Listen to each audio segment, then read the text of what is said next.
രാത്രി മുറിയിൽ ശബ്ദം കേട്ടുണർന്ന ബുദ്ധഗുരു ഉച്ചത്തിൽ ചോദിച്ചു, ആരാണ്? ഞാൻ കള്ളനാണെന്ന് മറുപടി. എന്തിനാണ് ഇവിടെ കയറിയത്? ഗുരു ചോദിച്ചു.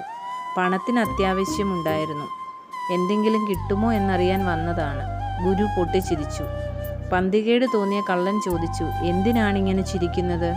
ഗുരു പറഞ്ഞു, പകൽ വെളിച്ചത്തിൽ ഈ മുറി മുഴുവൻ അരിച്ചു പെറുക്കിയിട്ടും എനിക്കൊരു നാണയം പോലും കിട്ടിയില്ല. എന്നിട്ടാണ് നീ ഇരുട്ടിൽ തപ്പുന്നത്. ഒന്നും നഷ്ടപ്പെടാനില്ലാതെ ജീവിക്കുക എന്നതിനേക്കാൾ വലിയ സ്വാതന്ത്ര്യം എന്താണുള്ളത്? എന്ത് കിട്ടുമെന്നോ എന്ത് നഷ്ടപ്പെടുമെന്നോ ഉള്ള ചിന്തകളിൽ ബന്ധിതമാണ് കർമ്മോത്സുകരായവരുടെ പോലും പ്രവർത്തനങ്ങൾ. ചാകര ഉണ്ടെങ്കിൽ ആള് കൂടും. ചെലവാക്കേണ്ടി വരുമെന്നറിഞ്ഞാൽ അപ്രത്യക്ഷരാകും. പിരിവെടുക്കുന്ന ഇടങ്ങളിൽ നിന്ന് പോലും പലായനം ചെയ്യുന്നത് തനിക്കെന്തോ നഷ്ടപ്പെടുമെന്ന ഭയത്തിൽ തന്നെയാണ്. മിച്ചമുള്ളതിൽ നിന്ന് പോലും നൽകാനുള്ള മടിയാണ് എല്ലാവരെയും അവനവനിലേക്ക് ചുരുക്കുന്നത്. കൊള്ളയടിക്കാൻ വരുന്നവന് കൊള്ളവസ്തു നൽകണമെന്നില്ല. അയാളിൽ ഒരു തിരിച്ചറിവ് അവശേഷിപ്പിക്കാൻ കഴിഞ്ഞാൽ മതി. ചോദിക്കുന്നവ നൽകാനും ആഗ്രഹിക്കാത്തവയെ അംഗീകരിക്കാനുമുള്ള മനസ്സുണ്ടെങ്കിൽ എല്ലാ കണ്ടുമുട്ടലും അർത്ഥവത്താകും.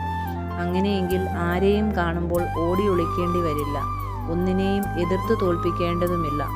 എല്ലാം നൽകാൻ തയ്യാറായി നിൽക്കുന്നവരിൽ നിന്ന് ആരെന്ത് തട്ടിപ്പറിക്കാൻ, സ്വീകരിക്കാൻ തയ്യാറുള്ളവരിൽ ആരെന്ത് അടിച്ചേൽപ്പിക്കാൻ? കൊടുക്കുന്നതും വാങ്ങുന്നതും മനം നിറഞ്ഞുള്ള സ്വാഭാവിക പ്രക്രിയയാണെങ്കിൽ മോഷ്ടാവുമില്ല, ഇരയുമില്ല.